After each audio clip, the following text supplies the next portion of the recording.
Audio Jungle.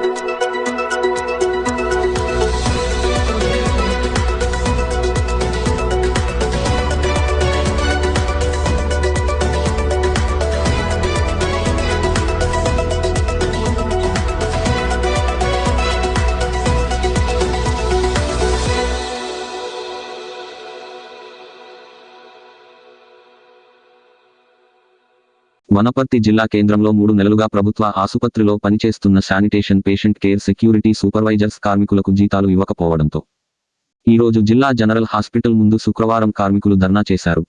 ఈ విషయంపై కార్మికులకు అఖిలపక్ష ఐక్య వేదిక మద్దతు తెలపడం జరిగింది.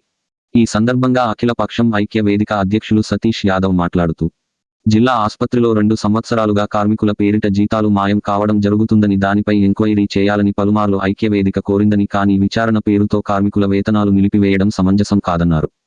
148 మంది కార్మికులు పనిచేస్తున్నట్లుగా చూయిస్తూ వారి జీతాలు మాయం చేయడం జరిగిందని, కొందరు వారిని నియమిస్తూ వారి జీవితాలు తీసుకున్నట్లుగా తెలిసిందని, వారి అకౌంట్లో డబ్బులను పరిశీలిస్తే తెలుస్తుందని తెలుపుతూ ఎంక్వైరీ పేరుతో 3 నెలలుగా జీతాలు ఇవ్వకపోవడంతో స్కూలు ఓపెన్ అయ్యే టైంలో డబ్బులు లేక అల్లాడుతున్న కార్మికులు ఈరోజు ధర్నా చేయడం జరిగిందని, వారికి మద్దతుగా ఏఐసీయూసీ రాష్ట్ర నాయకులు సురేష్, జిల్లా నాయకులు గోపాలకృష్ణ, ఐక్యవేదిక జిల్లా అధ్యక్షులు సతీష్ యాదవ్, ఎస్సీ/ఎస్టీ మానిటరింగ్ కమిటీ సభ్యులు గంధం నాగరాజు తదితరులు మద్దతు తెలుపుతూ వెంటనే వారి వేతనాలు చెల్లించి ఆసుపత్రిలో జరుగుతున్న అక్రమాలను విచారణ చేయాలని డిమాండ్ చేశారు.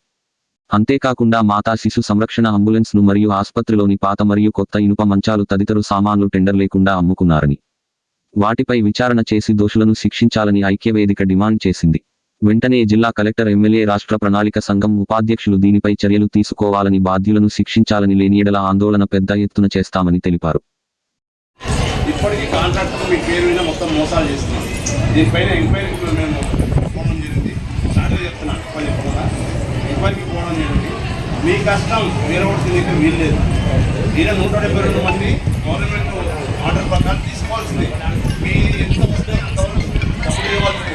కానీ కాంట్రాక్టర్లు కొందరు అందరూ కలిసి ఈ డబ్బులన్నీ మీరు తింటున్నారని మాకు తెలిసి మేము కలెక్టర్కు ఇచ్చాము.